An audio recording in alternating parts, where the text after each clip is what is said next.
Hi everyone, thought I'd take a look at Lithium, seeing as everyone's getting a little bit excited lately. I know it has hit a critical level. It's actually the level that I had identified as my first target back when I called the top on Lithium back here. And then you can also see from this post that this was the target I had identified. The reason for that is because it was the Fibonacci 618 level retracement and the Fib 1-to-1 for the ABC extension as well. So as you get more data, it kind of unravels the destination, the journey it may travel. However, this was my first target. There is a possibility we head down to the Fib 1.618, which would close all of these gaps down here as well. So I'll just show you what I'm talking about in the charts now, just so you're not looking at pictures. Okay, so looking at from the move all the way down. So first of all, you can see that we've had our 5 waves up, okay? Wave 1, wave 2, wave 3, wave 4, wave 5. Okay, which means that we're then having an ABC correction of that move. Okay, so then from there, what you're looking for is a retracement from there. And as you can see, we've come down to the 618, which is key level, key zone where a lot of stocks or crypto always come down to. Anywhere in this 382 to 618 zone is a key zone. You can see it bounced off the 382 last time, which was where the B wave occurred. Okay, so on top of that, we not only have a 618 correction, we also have, that's wave A, wave B, and we've had wave C come down for a Fib 1-to-1 extension as well. So if you go from the top, to the bottom of the A wave up to the B, you can also see we have an overlapping Fib 1-to-1.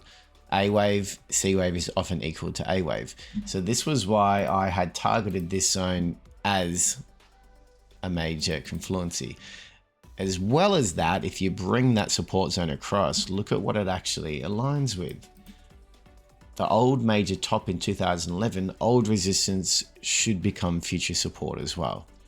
Okay, so you can start to see why, kind of like an army of bulls should start to appear here, because we're at major Fibonacci confluency zones off a major resistance that should hold as support as well.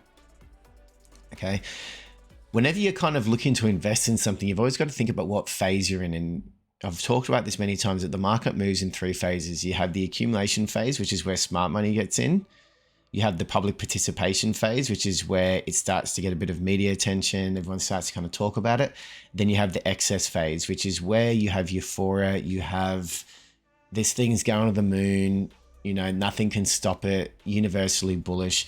Anyone that even talks about the possibility of a bearish event gets literally ridiculed, shut down, called an idiot, called names, which was exactly what happened to me. I was banned from multiple Facebook groups, called a clown over and over and over again. I'm just going to show you this post here so you can see roughly the sentiment that was going on around there. So I was constantly touting that, mostly CXO and LKE, because they were the two that were just being flogged to death. And the things had already gone up 100x. So they're talking about going to the moon. I'm like, it's already on the moon. It's gone 100x, guys. These things used to be 1 or 2 cents. And that's why I talk about day after the market discounts everything. And what you've got to remember is any news that you're aware of, the market has already discounted in it. They're already aware of it. You've got to remember, you as a retailer, if you have access to the information, you can imagine what a team of professionals that are researching the company have access to, and what they would have had access to before you've even got access to it. Like, they actually go out and visit these places and speak to the teams, and they know information that you don't even know about yet. So they know, I kept hearing about CXO coming into production over and over and over again. I'm like, I knew it was coming into production 6 months before it did, just because me putting up bearish posts. Like, dude, don't you know it's going to be making money soon? I'm like, yeah, that's why it's gone 100x. That's why it's already made the move. The professionals already knew it was going to come into production in a couple of years' time. They started the price in what it would be worth coming into there. And then hot money gets a hold of it, and it just goes excessive and gets way out of sight. So you can see here, just talking about that there. And like I talk about in that third last paragraph, markets run in cycles. At the final leg in the direction of the dominant trend, the news is almost universally positive and everyone is bullish. Unfortunately, this is when many average investors finally buy in right at the top. That is exactly what happened here on Lithium. 99% of people I see on social media are bullish on EV and lithium right now. Even if you can't read charts, you can time cycles quite well just based off sentiment. Okay, yes, it's the future. Yes, it's a mega trend. Yes, sentiment will shift soon. And that's what I was trying to say is you got to remember when everyone gets real excessive, that's when they've got you. You've got to start being a contrarian and think, oh, maybe it's time to lock in some profit. All right, but just think about these phases. First phase, no one kind of even thought about it until the very tip of there. It started to get real bullish. What did it then do? Correct. No one talked about lithium at all during this period. It was dead. Then all of a sudden it starts getting the event and then the excess. All right, so just be careful. All right, so now where we are now, we've hit my first target. The thing that is still worrying me now, and this is going off just sentiment, is that people are really excited that this could be the bottom. And often bottoms don't form when everyone's still got eyes on it as well, which is why I'm a little bit careful here. Like I'm gonna, if we get it, if we get the bounce off here, we get a change of market structure, you always go with the charts. However, just the fact that sentiment is quite still bullish on it and a little bit excited already, I still don't feel like we've capitulated yet, which is why we've got to be careful that it doesn't come down to the 1.618 here. Okay, because that 1.618 comes right here, that aligns with all of this major resistance support.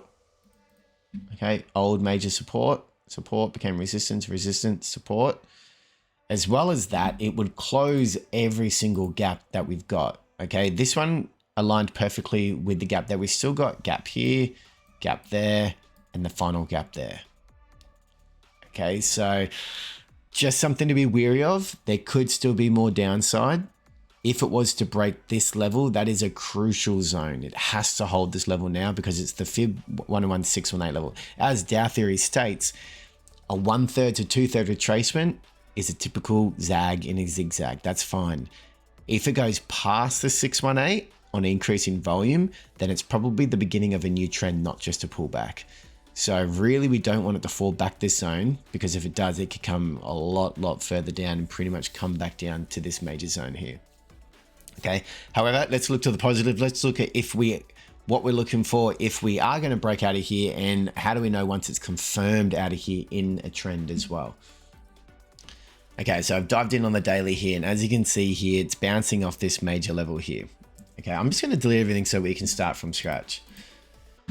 So we know we're bouncing off here. What I'm seeing is a falling wedge coming into this zone a bit, which is all right. It's a good kind of first sign that we're getting a bit of life. However, we haven't had even a first ounce of change of market structure yet. It needs to get above here before we get any sign of life. Old support is new resistance. So until we get above even $51, say, and a candle close above there, we haven't changed market structure yet. The key zones that I am looking for that we need to break are these. So up here, fib retracement, because we know for every push you can get a 1/3, 2/3 retracement. As you can see here, the 236 aligns perfectly with this zone. Look how strong the old support will become future resistance as well. That is a big zone that I'm looking for it to break through. On top of that, it's going to have to break through the decline. So this is going to be a zone here that I'm going to be really looking at, because you're going to get through your decline resistance, your old really strong support that's going to be resistance, and your Fibonacci 236. So an army of bears are going to try and step in here. So if we do get a kind of move, let's say we did start to move up, you've got to be, it would need to break through here, and it would need to break market structure. So pretty much what I'm looking for really is something like this, for it to come up and go like that. Because then what we're getting is a change of market structure through that zone, and that would confirm a change in trend, because we have a higher high, high low, higher high. We no longer have going down, and we're breaking through key zones. So really the key zone I'm looking at is $58 right here. That would be confirmation of at least a larger move up. However, it still doesn't mean we're going up into a major move. here is where it could run into a wall, because as we know, it could just come up to the 302,618 zone. However, getting a move up there on this lithium ETF would be significant pump on some of those individual stocks like CXO, LKZ. Like you're probably looking at double, triple kind of thing like that. Okay, but these are the key zones I'm looking for if we do it. If we don't, if we fall through here, get a weekly candle close below this $45, then there could still be significant downside, as I said, down to around these zones. Still got all these gaps to fill here as well. Don't have to fill, but the market does like to fill them. 92% of gaps get filled. Okay, so you know your areas. At the moment, we're at a critical zone that you should be eyeing off, which is why my eyes are on it right now. This was the target I identified back here when we broke out of this rising wedge up here. Okay, so once we broke out of here, that was the zone I, first of all, target back to there. And then once it came down and I could see the way it was coming, okay, we're coming down the fib 1 to 1. We've hit that target. So I should be on here, but we need bare minimum break above this 50 kind of $1 zone. After that 58, then we can start to look positive. Let's take a look at some individual stocks now and see how they're actually doing as well. So we'll start off with a popular one, PLS. Okay, so as you can see from PLS, it has had its 5 waves up, which means that we're getting an ABC correction, as I posted about it on the 18th of October 2022. Okay, so we hit our 5th wave. It hit the target here at the $5.60 zone. Now, as I talked about there, we've come up, we were on bearish divergence, things like that. Very common for a 5th wave. However, where does the correction come to? Okay, that's where we're not sure. In Elliott wave, the rule is that it will often come down to the bottom 1/3 of this wave. So it hasn't quite hit that target yet, which is why on that chart I had that $2 zone there for an ABC coming there, because that's typical for it to kind of take out the whole wave 5. Because as you can see how it's quite a parabolic trend. That's your excess phase going up rapidly. That normally that whole move gets taken back out again. So that's why, again, this kind of aligns with the fact that it could break that support and there could still be downside if we do fall below. But it kind of has to break this level here. So as you can see, we came down, bit of a liquidity grab, it's shot back up. The fact that it's done that and shot right back up, it now needs to hold up. It cannot come now back below again, because that's the market telling you that was actually a fake pump out of there. Okay, what you want it to be is that was a liquidity grab. It shoots up, comes back down, gets bought up off this zone and goes again. If it does that, that's a bullish sign. If it doesn't, comes back under, bearish sign. Okay, and then the target would be down around this kind of $2 mark here. All right, so again, very early days, we've had a push. We need to see a retrace, get a change of market structure to know that we're back on the mend again. But good first sign to show. I always like to see it when it breaks below a major support and then shoots straight back up again. Really good sign there. Okay, let's have a look at CXO.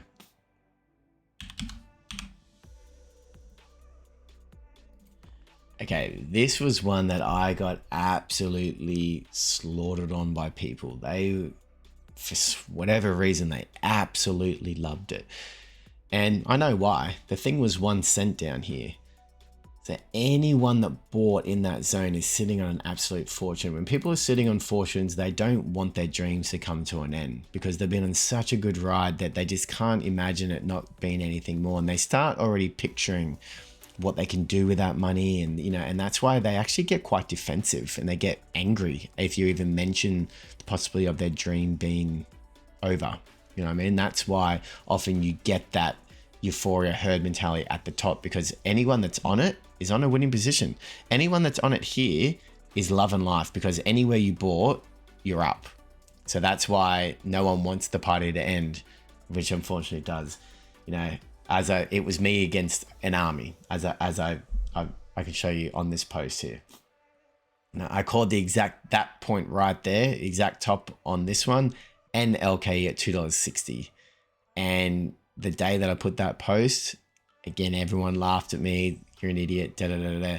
Again, that matched my TA, because when you post a major top, you want it to be, you want the herd to think the opposite of you, because you got to remember, markets are designed to wreck the masses. So if the masses are agreeing with you, something's up. If the masses are disagreeing with you, you're probably on the right track. Okay.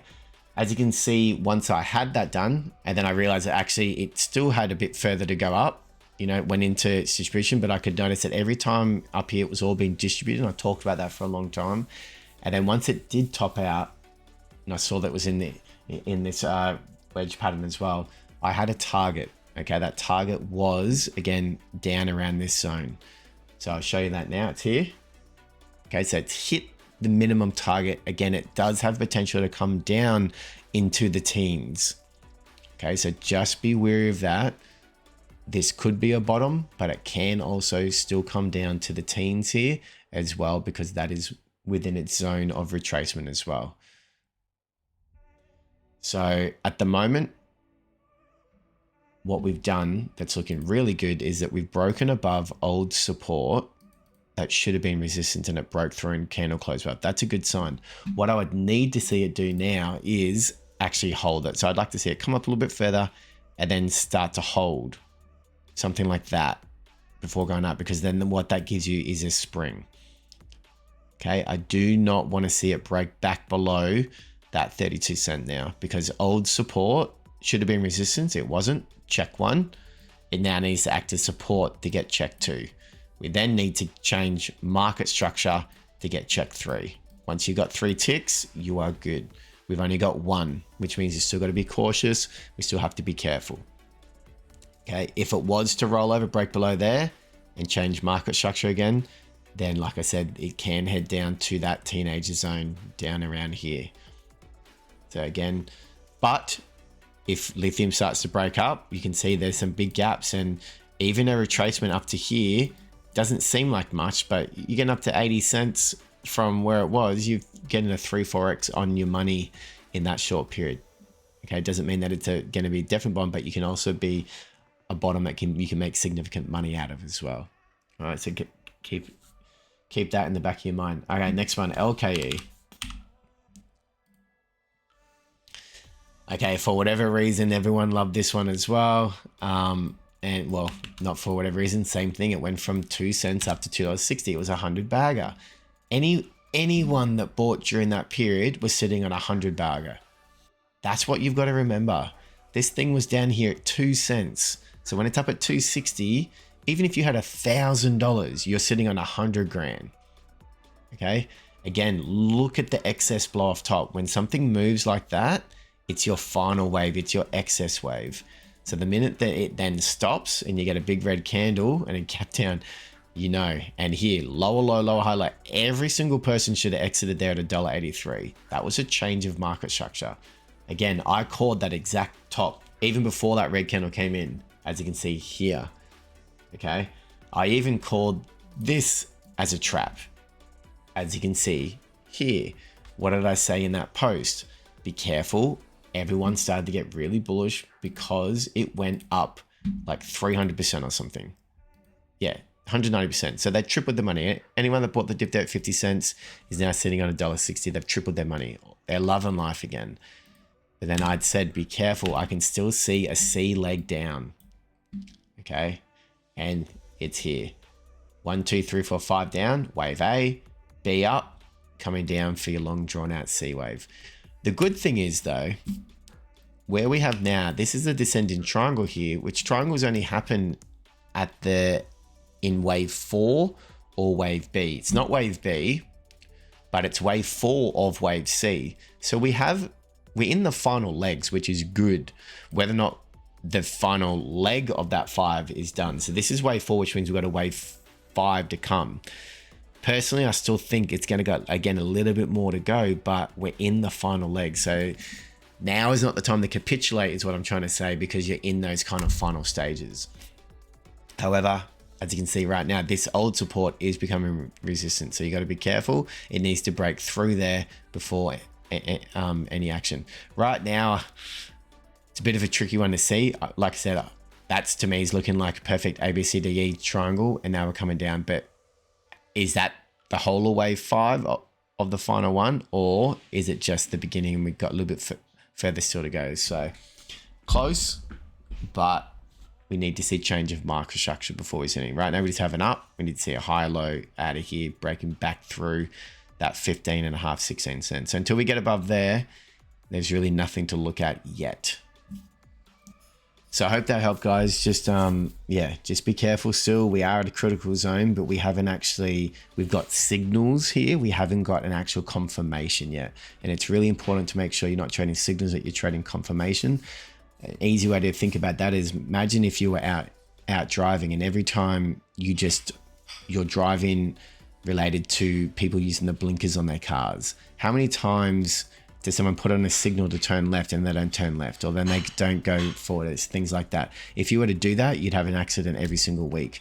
So that is a signal. When someone puts on their blinker, you don't act on a signal.